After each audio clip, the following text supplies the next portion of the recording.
estos personajes, ¿no?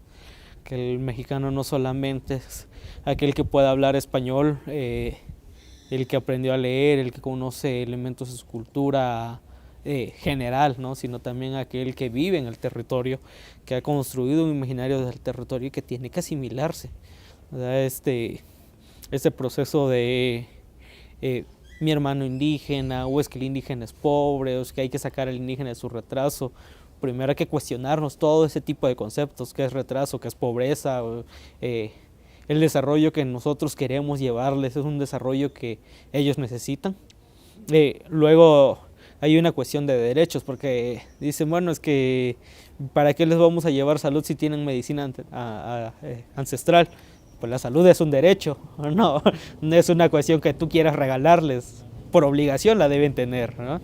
Entonces sí, son como estos elementos curiosos y peculiares que se van dando, sobre todo de cómo se visualiza el indígena y cómo se le puede ir asimilando más que integrando. Integrando, digo, pues ya pertenecen entre nosotros, hay que iniciarlo a ver más como igual, a verlo menos y a resignificarlo tanto solamente en los discursos sin ningún proceso de práctica. Cuando el nuevo gobierno llega a la presidencia, uno de los ejercicios que a mí me causó mucho ruido fue la entrega del bastón de mando, sobre todo porque en México el Congreso Nacional Indígena, ¿no?, que acaba de hacer sus 25 años de conmemoración de haberse reunido y de haber establecido una agenda en común, poco a poco fue creciendo y abrigando a otro tipo de grupos. Abrigó a grupos que peleaban por la autonomía, por el libre reconocimiento, por la libre elección, por la autodeterminación, y todos estos grupos pues tenían una agenda muy diferente a la que las instituciones marcaban. Entonces cuando se da la llegada de Andrés Manuel al poder y se da este paso de bastón de mando, me parece curioso cómo los que sobresalen en esta entrega de bastón son Cherán, que primeramente pues había un divorcio institucional en ese momento, entonces fue súper sorprendente ver a Cherán ahí participando, y también una comitiva de Oxchuc. Cuando Oxchuc estaba aquí en Chiapas, estaba peleando por la libre autodeterminación, para la elección de sus autoridades, y de repente los ves en este tipo de escenarios y dices, no dudo que la intención de la libre autodeterminación haya sido correcta y bien guiada y al final de cuentas algo consensado, pero el llevarlo a plataformas institucionales lo diluye y entonces toda la característica de tratarlo de hacer como lo más autónomo, más comunitario posible, se vuelve un tema político institucional que rompe todo el sistema.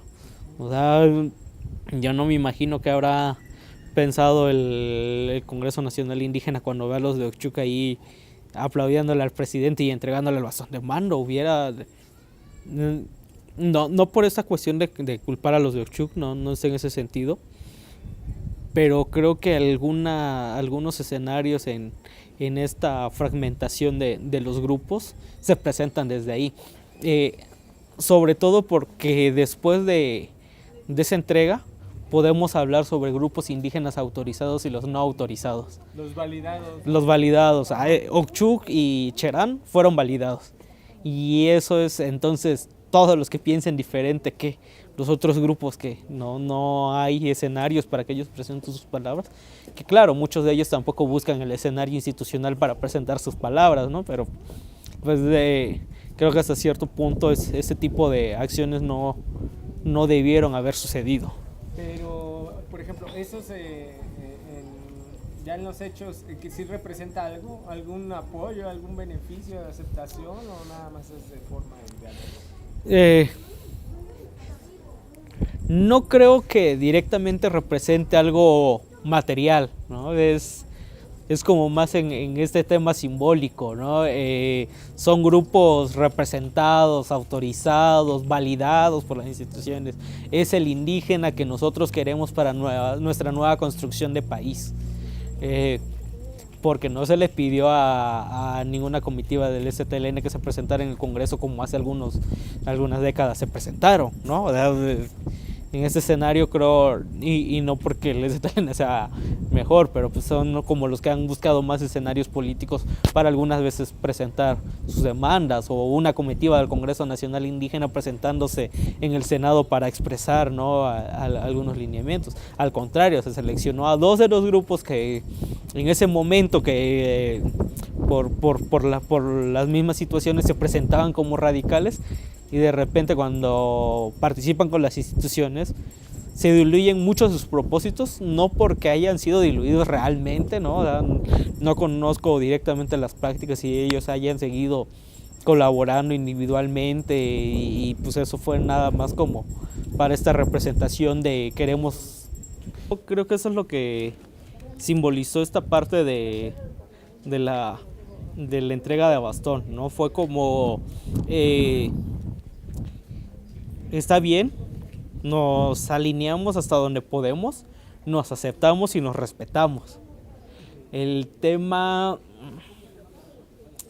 creo que más bien es en una cuestión de discurso y el elemento simbólico de esto, porque la lucha del Congreso Nacional Indígena tiene 25 años, Andrés Manuel tiene 3 años que llegó al poder, ¿no? Entonces, ¿a quién le tienes que rezar para que entonces te validen? Son estos elementos que a mí en lo personal pues, sí me causan conflicto. Por ejemplo, hace poco inició, bueno, con todo esto de la celebración de los 500 años de independencia, porque ahí hay una cuestión como, de los 200 años de independencia, hay una cuestión como curiosa. Recordamos como con más claridad los 500 años de la caída de Tenochtitlán, pero nadie se acordó que este año se hicieron 200 años de la independencia de México. Es más, Andrés Manuel creo que nada más hizo la bandera y hizo el discurso tradicional y ya. Entonces, al olvidarse eso, también olvidamos un poco de como toda esta memoria institucional y la que no es tan institucional de cómo se recrean esos elementos.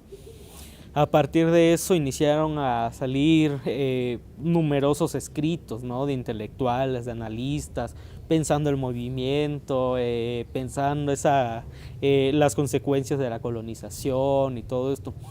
Entonces, yo me he encontrado con textos que me han hecho ruido, que los he cuestionado mucho, sobre todo porque han sido analistas de escritorio. Analistas que no conocen el proceso y que en lugar de identificar o de hacer el análisis de las comunidades indígenas, buscan el análisis desde las instituciones, y sobre todo las instituciones no representan a los indígenas. Entonces en ese sentido me he encontrado con textos del tipo donde inician a mencionar, ¿no?, que en este nuevo gobierno pues se está hablando de los 500 años de conquista, y no, los 500 años, la larga noche, pues como le llaman los zapatistas, pues tiene desde el 94 que salió a la luz tal cual la frase, ¿no?, los 500 años de la larga noche. Y uno dice, bueno, pues Andrés Manuel no trae ese discurso, lo traen las comunidades indígenas.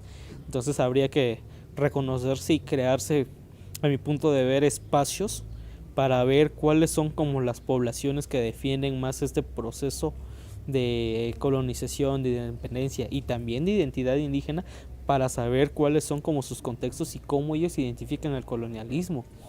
Porque efectivamente nosotros no podemos decir estamos en contra de los españoles y qué mala onda que nos visitaron y nos mataron a todos, ¿no? O sea, pues hablamos español, o sea, hay herencia cultural también. Afortunadamente pues es un lenguaje en el cual todos nos podemos comunicar. En casos es asimilar esa herencia cultural e iniciar a cuestionar procesos como más crudos en relación a lo que está pasando. ¿Por qué es tan incómodo siempre que se celebra el 12 de octubre?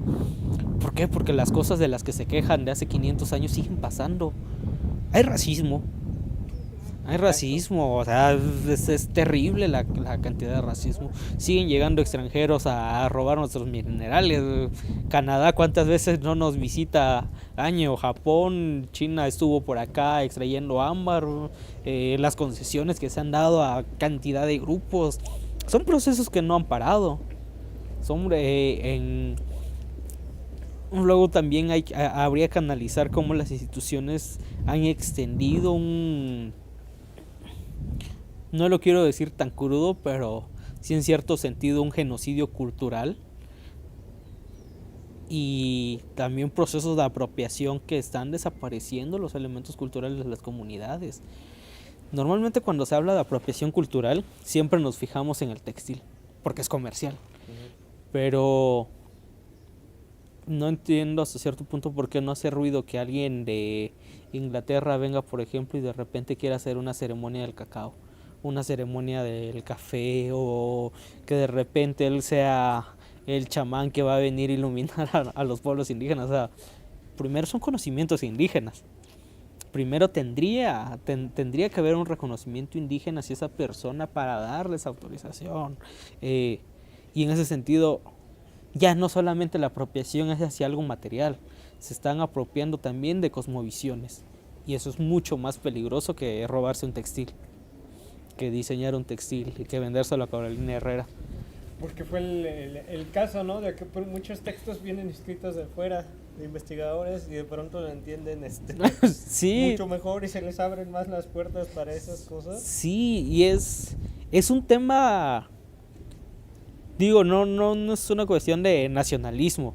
No es, no, es que los mexicanos tendríamos que escribir y cuestionarnos. No, pero sí hay como estos límites entre las autorizaciones de que si es blanco pues es más válido, ¿no? El conocimiento de él. Hay personas muy críticas en México, o sea, y las hubieron. Leopoldo Sea, filósofo que escribió sobre la invención de América, sobre cómo se construyen las identidades indígenas. Bonfil Batalla, tenemos muchas personas. Acaba de morir hace 2-3 días López Austin, o sea, cuántos textos habló, ¿no? Sobre identidad, sobre materialidad, sobre cómo se observa el mundo. Sí hay personas que lo hablen, no necesitamos alguien desde fuera que nos explique, que claro, tampoco es rechazado ese conocimiento, pero también en esa búsqueda de conocimientos nos externamos tanto que olvidamos lo que desde aquí se refiere. A mucha gente, por ejemplo, la línea de los decoloniales no les gusta, porque son personas que cuestionan el proceso de colonialismo y cómo ha ido atravesando a toda Latinoamérica. Y muchos dicen, no, es un grupo de resentidos, ¿no? En ese sentido de ya superen ese proceso, fue hace 500 años. No lo podemos superar porque sigue pasando. Claro, si no eres consciente de lo que fue y que nada se ha transformado, institucionalizado e intereses de los capitales externos, no vas a... Sí, o sea,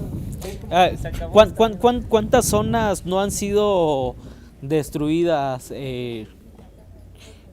Lagos sagrados, lagunas, territorios sagrados. Cuando, ¿qué fue? Hace más o menos 8 años, cuando la UNESCO inició con el nombramiento de zonas protegidas, y que México también le entró como muy a ganas a todo este proyecto, y pues en Jalisco y hacia el norte pues iniciaron a fragmentar los territorios de Wirikuta, ¿no? Que se segmentaron y dijeron, bueno, es que por espacio cultural hay que protegerlo, y después no, es que también es espacio natural, entonces hay que dividirlo. Todo ese tema, o sea, los procesos culturales están pasando en esa zona y a las instituciones no les importa y agarran el territorio y lo despedazan. Hay como muchos elementos que sí es difícil entenderlos y de verlos e incómodos también, porque te digo, son 500 años que sí, ya fue, pero sigue pasando. Más lo que me has estado platicando, ya los nuevos factores de división de tierras. Hay como muchos elementos al momento de las divisiones. O sea, un tema con lo que yo no estoy de acuerdo en relación a lo del Tren Maya, no es que el proyecto me parezca malo, a nivel arqueológico, cultural, va a salir cosas muy interesantes. Lo que en lo personal a mí me incomoda con ese tema es la cuestión agraria, los proyectos, y eso no lo digo yo, lo dice la ley agraria. Hay que a veces echarse un vistazo sobre eso. Si el ejido se constituye mucho antes que el proyecto institucional, se respeta al ejido y se le paga por las tierras, se le paga comisiones, ¿verdad? Es un pago que se está realizando año con año, no se le compra y se quitan y se establece el nuevo proyecto. Digo, es un tema que está en la ley agraria y que de repente, pues bueno, es que son proyectos grandes y hay que saltarnos a las leyes. Pues eso no cuadra en la realidad de los elementos de las personas. Lo otro es que a nivel mediático estamos viendo otra realidad. No permean, las actividades no permean en la realidad de los pueblos, la realidad de las personas. O sea, a veces es como muy complicado toda esta variante de temas y factores que transforman la realidad. O sea, ahorita creo que hasta cierto punto los conflictos que se han venido dando en Chiapas, hay como mucha y poca información al mismo tiempo que se está desentendiendo qué es lo que está pasando. Ya te contaba de que hace alrededor 3 meses se da este conflicto y aparecen las primeras autodefensas en Chiapas. Es un problema por presencia del narco en las comunidades y ataque a activistas sociales. Entonces en Panteló dicen, bueno, pues ya estamos cansados y vamos a armar nuestra autodefensa y vamos a correr a las instituciones para proteger nuestro territorio porque pues, queremos vivir en paz. Y unos dirían, bueno, es que ¿de qué forma lo defiendes si esa es más violencia? ¿Cuál puede ser la otra propuesta si se han hecho marchas, si se han metido papeles? Si ya se cansaron de subirse a la tarima y hacer el discurso y gritarlo con toda la población y que se atiende una situación. Si cada año vemos 4 o 5 grupos llegar a la plazuela aquí en el Parque Central y establecer los campamentos de desplazados. Si todo ese tipo de cosas no han funcionado, ¿qué esperaban? Que vinieran con flores y que defendieran sus territorios. No, o sea, tenía que haber una respuesta un tanto más radical para que realmente su territorio iniciara a ser vigilado. Los temas que estaban pasando en estos pueblos, no es como que nadie lo supiera. O sea, desafortunadamente terminó así en el asesinato del fiscal indígena de aquí de Chiapas, pero pues, el tema ya era conocido.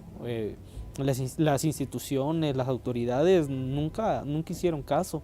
Tienen identificado a las personas. Hay artículos de hace por lo menos 5 o 6 años donde estos temas ya se estaban tratando. Entonces era algo que se veía venir, pero que era más fácil decir de que fue mera combustión social a un hecho ya descifrado, ¿no? Los procesos no llegan de repente. No, nada es generación espontánea. Todo viene en un caudal de situaciones, de pueblos olvidados. Y eso ahí agarra parejo, ¿no? Zapatistas, no zapatistas. Pues sí, la idea es defender el territorio. La idea es defender el territorio y frente a un grupo hasta el momento pues, se ha identificado que son grupos de aliados con el narco los que iniciaron a hacer las afectaciones en las comunidades. Entonces al ver que roban, quitan territorio, que van matando de repente al activista, que están invadiendo cada vez más el pueblo, que incluso porque pues están los artículos ahí en varias revistas, ¿no? Pues nacionales, ¿no? Donde se encuentran hasta bombas armadas en las comunidades. Eran cuestiones que estaban presentes y que se veía venir, y al final cuando salen dicen, bueno, a ver, si está el ejército, si está la policía municipal, si está el representante, hay que correrlos e inician a defender el territorio y lo están cuidando, lo están defendiendo. Que si la línea política es diferente, digo, eso es un elemento que no sabremos hasta verlo evolucionado. Cuando surgieron las autodefensas en el centro, pues en Guerrero, en Michoacán, porque el narco los estaba matando. Pues, era necesario hasta cierto punto una respuesta violenta para detener toda la masacre que había. Cuando Cherán decidió cerrarse fue porque estaban talando sus bosques y porque el narco estaba entrando. Y las prácticas puestas en marcha, si fueron diferentes, si fueron agradables o no, creo que al final de cuentas no es algo que podemos pensar y criticar tanto desde fuera, sino desde las personas que lo vivieron. Ahorita pues todo ese ritmo de violencia que había estado pasando en Panteló, por lo menos sabemos que las personas que están de acuerdo con la creación de las autodefensas se sienten seguras, y eso ya es un éxito, ya es un gran logro para todo lo que estaban viviendo. Entonces faltará ver cómo van avanzando estos procesos y cómo se desarrollan. Es muy importante, lo que hemos hablado de la Chiapas, su población indígena es la más grande, se puede decir, en proporción de los demás estados, ¿no? Oaxaca, Chiapas. Sí, Oaxaca y Chiapas son los que tienen más población indígena. Entonces, si ellos están en esta lucha constante, en esa resistencia que lo están chingue por todos lados, desde siempre. Es que y esos son los que quedan, está súper cabrón. Es que eso es justamente lo curioso de esto, de que cuando se piensa en cuánto ejercicio de resistencia tienen, no piensa 5 años para atrás, es desde siempre, territorios mutilados, gente asesinada, pues en algún momento de los programas sociales, ¿no? Tienes que comprobar que eres indígena para hacer los censos, también cómo van transformando la identidad. Bueno, es que ¿hablas lengua? No hablo. No, ya no eres indígena. ¿Cuál es realmente el parámetro para identificar? Oye, es que pues, tú eres indígena, ¿de dónde vienes? ¿Por qué cargas el iPhone? Estamos en el siglo XXI. O sea, es lógico que puedan tener acceso al internet y a esas cosas. La identidad también es flexible, no está encasillada. O sea, ya dejamos ese proceso del siglo pasado donde encasillábamos a los grupos indígenas y decíamos que lo mejor es que sigan intactos y no se transformen. Pues van a transformarse y bueno, desde mi propia postura, las poblaciones van a desaparecer. No solamente se van a transformar, van a desaparecer. Cuando algunos ritmos de sus vidas desaparezcan, las comunidades mesoamericanas tienen gran valor en la religión. Cuando los procesos religiosos desaparecen, su identidad, su cosmovisión desaparece. ¿Qué queda? ¿El territorio? ¿El nombramiento? Van a tender a desaparecer, tienden a desaparecer. Entonces, el reto es cómo conservamos esos elementos sin que sean una obligación para ellos el tener que conservarlos. Porque también está nuevos grupos de jóvenes en las comunidades indígenas que inician a resignificar los valores, ¿no? Que pretenden salvar a las comunidades y que entienden también de que ellos en su proceso pues no se les puede cuestionar de que no hagan escritos en papel a mate si tienen una cámara y pueden videograbarse. También están haciendo uso de esas estrategias para tratar de salvaguardar su memoria. Y nuevas formas artísticas y poesía. Sí, hay hasta grupos de hip hop en las comunidades, ¿no? Y que cantan en sus lenguas. Hace algunos años salió un libro que a mí personalmente me molestó mucho porque se llamaba el libro Etno Rock. Y decías, no es etno rock, es rock. No tienes que poner el apellido para que él busca. O sea, es rock. Lo están haciendo diferente, lo asimilaron diferente, lo están construyendo. Creo que en ese sentido también y es como una práctica que no todos nos hemos podido quitar. Seguimos llamando los grupos indígenas, en todo momento hablamos más como de indígenas y es que las comunidades indígenas, y en ese tema claro, es una forma institucional y cómoda de decirlo, pero pues es gente de las comunidades, ¿no? Al final de cuentas, que no necesariamente siempre es indígena. Es en su mayoría, ¿no? Es como muy complicado este tema de cómo terminar identificándolos. Es más, o sea, en mi vida personal, por ejemplo, mi papá es de la comunidad indígena Chol. Yo no es que no me sienta indígena, simplemente no viví los procesos de comunidad por lo cual yo no puedo decir me identifico con el grupo, porque no tengo ese tipo de experiencias, no pienso, no hablo como ellos. No entiendo cuál es como su visión del mundo, su sentido. No conozco ni siquiera sus carencias, porque las carencias que mi abuelo vivió no fueron las mías. Mientras él estuvo en la comunidad y le fueron despojando de sus territorios, a mí no me pasó. Entonces eso me crea como bastante margen y distancia con ellos. En una defensa como totalitaria, cuando suceden injusticias a estos grupos, que no son injusticias cada año, o sea, son injusticias todos los días, sí te incomoda, ¿no? Que al grupo, ¿no? que forma también parte del grueso nacional, se les está atacando, se les esté marginando, se les censure. Pero se siga usando como bandera de México, identidad. México está súper reconocido a nivel internacional por todo el trabajo indigenista que ha hecho. No ha sido totalmente malo, pero tampoco ha sido con los mejores aciertos. Chiapas tuvo el primer centro indigenista de todo el país, nacido en 1934. La Dirección de Asuntos Indígenas fue la primera en todo el país, en toda Latinoamérica, en concientizar y en visibilizar a sus grupos indígenas. Sus prácticas fueron malas, pero el proyecto era bueno. Alguien dijo, bueno, tenemos otro grueso de la población, hay que atenderlos y visibilizarlos, y hay que atender como ciertas situaciones de ellos. Las prácticas no fueron las más adecuadas, pero existió el primer programa, ¿no?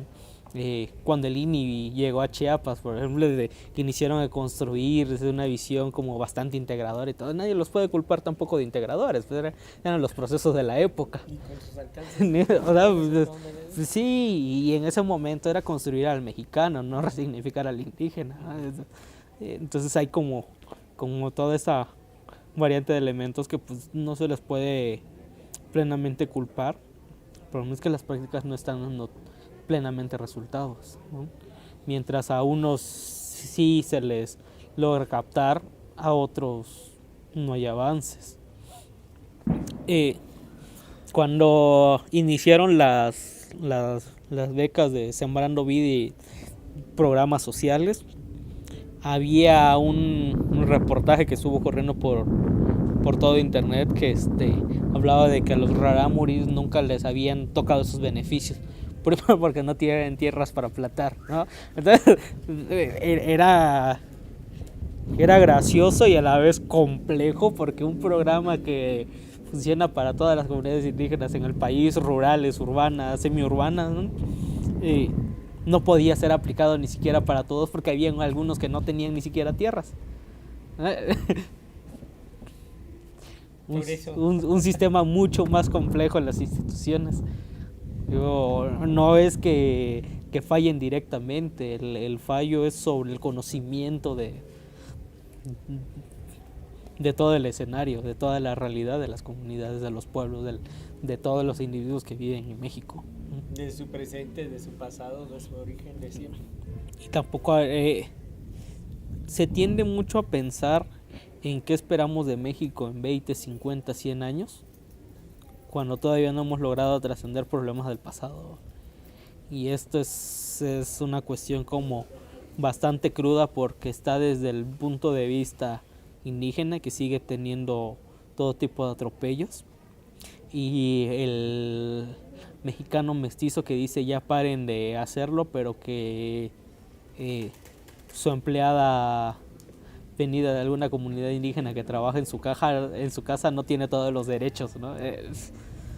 Y es que hay algo donde el político que habla de indigenismo ve al indígena desde la calle así nada más y le dice, en este espacio no puedes pasar, donde llega a ser casi inconcebible que un indígena llegue a estudiar un doctorado, ¿no?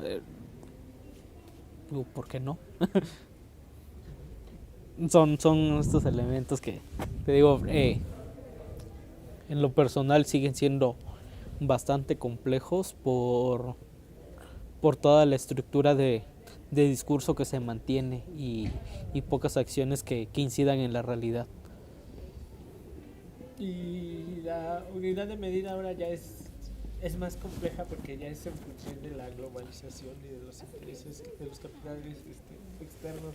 O sea, ya es mucho más difícil ahora, está más distante ese entendimiento porque ya responde a todos esos intereses. Sí, tenemos que acoplarnos hasta cierto punto al esquema. Lo que platicábamos hace rato, el capitalismo que se está trabajando desde México, porque descaradamente no es capitalismo, pues es capitalismo de Estado, como revivir el sentimiento nacionalista. Lo hizo Trump cuando entró al gobierno en Estados Unidos.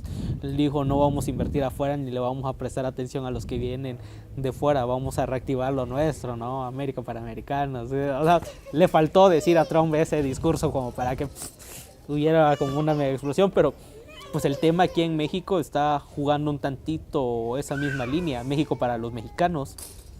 O sea, vamos a levantar todo esto de acuerdo a nuestras estructuras y vamos a hacer que todos caminemos hacia ese futuro de desarrollo y progreso que queremos, ¿no? Y cuando se piensa de esta forma se generaliza tanto que se deja de lado la diversidad de individuos que participan en este México.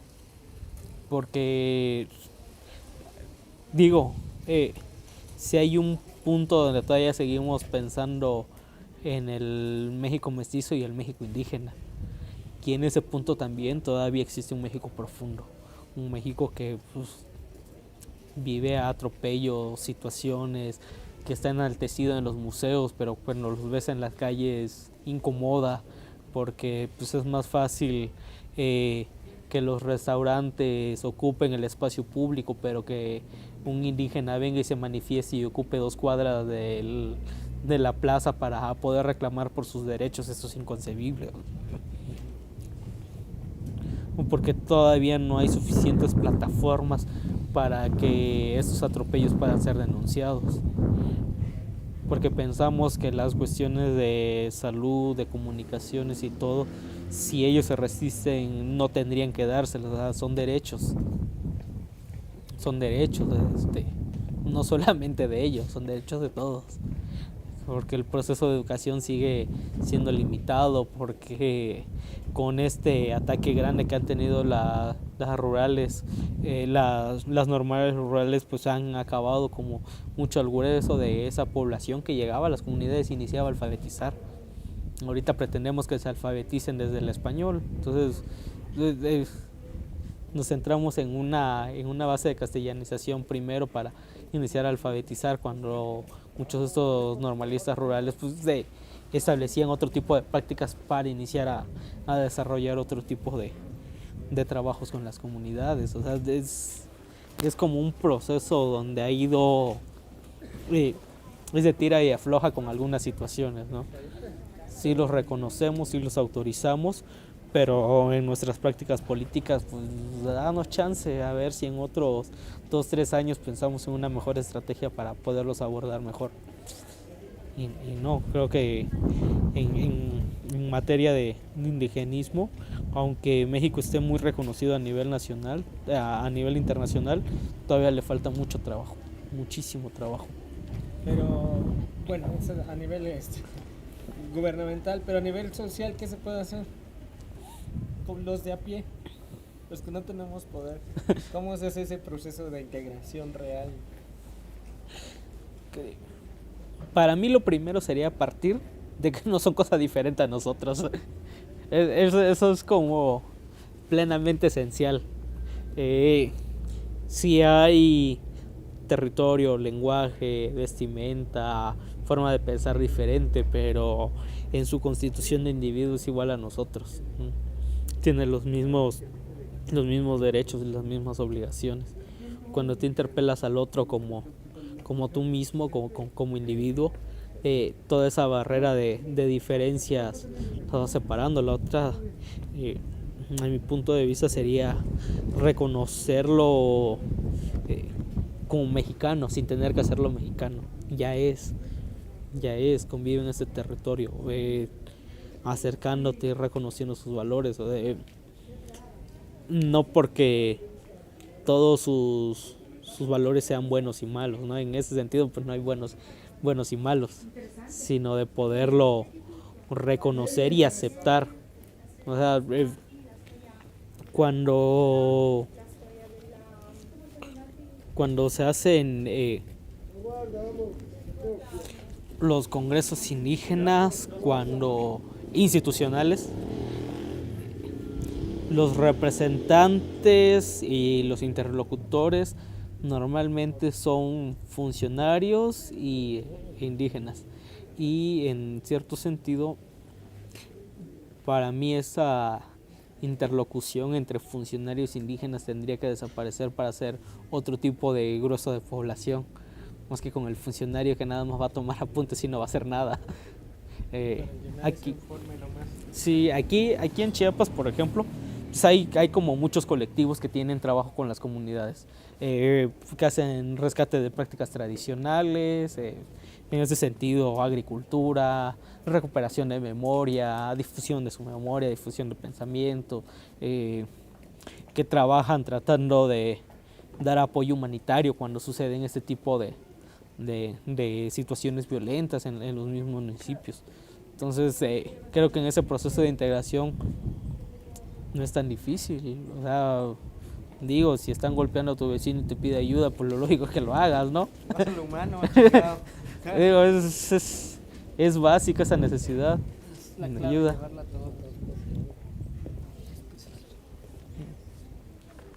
Dedito del cambio al...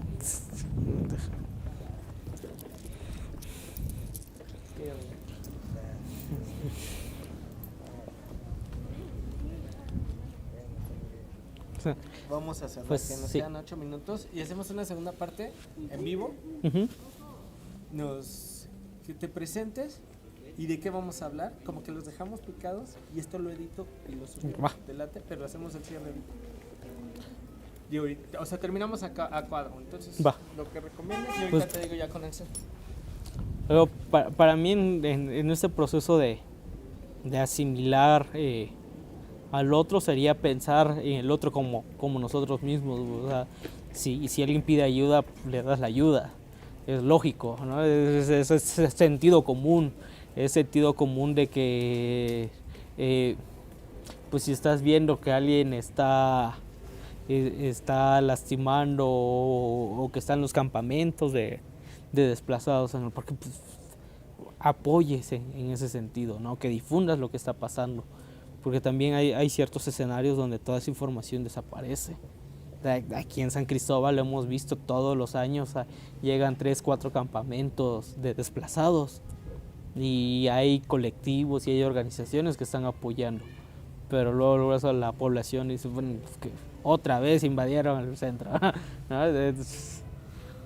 No se ha generado plenamente esa empatía, y siento que no se ha generado esa empatía porque nos falta ese reconocimiento del otro. Digo, si pues, habría que iniciar a aceptarlo y a reconocerlo. Ya en este sentido de enaltecerlo y todo, no, o sea, primero inicia por reconocerlo. Digo, pues, hay como mucha cuestión histórica que los muestra presentes y pues tampoco es algo como ficticio que existan, los vemos en las calles, los vemos en todas partes. Gran parte de la población, a excepción de la élite, pues tiene sangre indígena, ¿no? Nos hemos construido diferentes y hemos estado en otros espacios, pero eso no nos aleja de nuestra raíz indígena.